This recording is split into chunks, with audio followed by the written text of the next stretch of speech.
Finance Minister Lim Guan Eng says he cannot guarantee that the rollout of the SST starting this Saturday will not have a ripple effect on the prices of goods.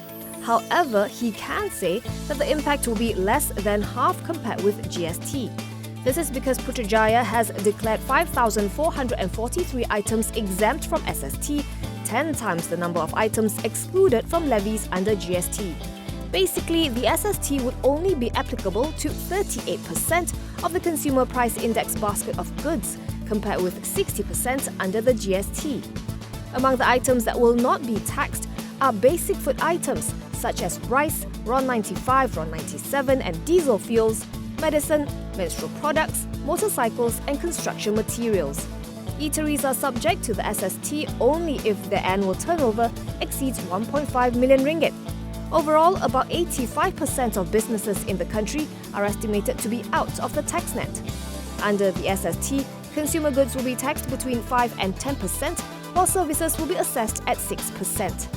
However, Lim says the rate could be lowered in the future, with some items possibly zero-rated. With the SST, he expects Malaysia's headline inflation to ease to 2% this year from 3.7% in 2017. Petronas is raising its dividend payment to the government by 50% to 24 billion ringgit this year, after reporting a 123% surge in its latest quarterly earnings.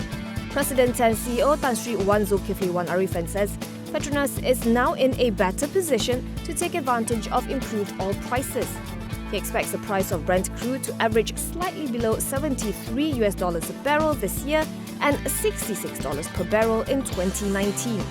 For the second quarter ended June 30th, 2018, Petronas' net profit more than doubled to 11.56 billion from a year ago.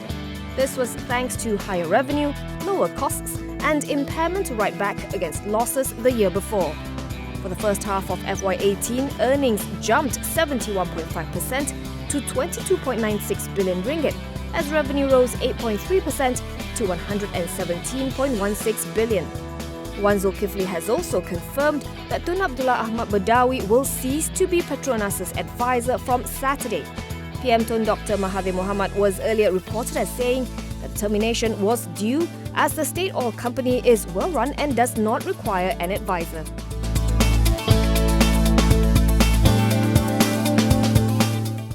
The MOF has confirmed appointing Petron Malaysia Refining and Marketing as a fuel provider for government vehicles. However, it stressed that Petron Malaysia is not the government's sole petrol and diesel provider, as it still engages Petronas and Shell for the same purpose. In a statement, MOF said the appointment is merely aimed at providing Putrajaya a better choice and alternative to the existing fuel providers, which it has engaged since 1997. It added that the move will not have any financial impact on the administration and that other retailers are welcome to apply to be added to Putrajaya's list of fuel suppliers.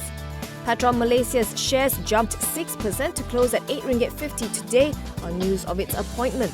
The company is perceived to be linked to the son of PM Tun Dr. Mahathir Mohamad, Mirzan Mahathir. Mirzan sits on the board of Philippines-based Petron Corp, which owns Petron Malaysia. In 2013, he clarified he had no interest in Petron Malaysia and that he only owned 1,000 shares in Petron Corp.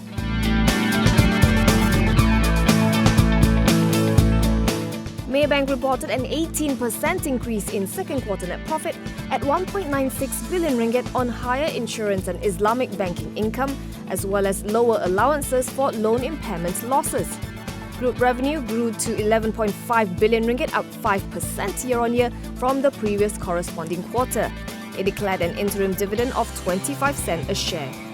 As for its first half, Maybank saw earnings climb 13.9% to 3.8 billion ringgit, while revenue grew by 3.7% to 23 billion. Barring any unforeseen circumstances, the group expects its financial performance for 2018 to be satisfactory. Group President and CEO Dato' Abdul Farid Alias says, notwithstanding the current volatility, Maybank will continue to ride on the growing economy to strengthen its business and fulfill its growth strategy. He says the lender has demonstrated its ability to achieve growth even in the midst of significant geopolitical pressures. It plans to leverage its strong brand equity, digital capabilities, as well as its expertise and solid infrastructure to tap into growth opportunities and serve its customers better.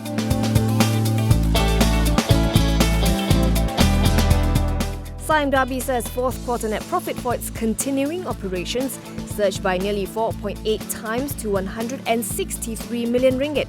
Meanwhile, revenue for said operations rose 4.6% to 8.6 billion ringgit.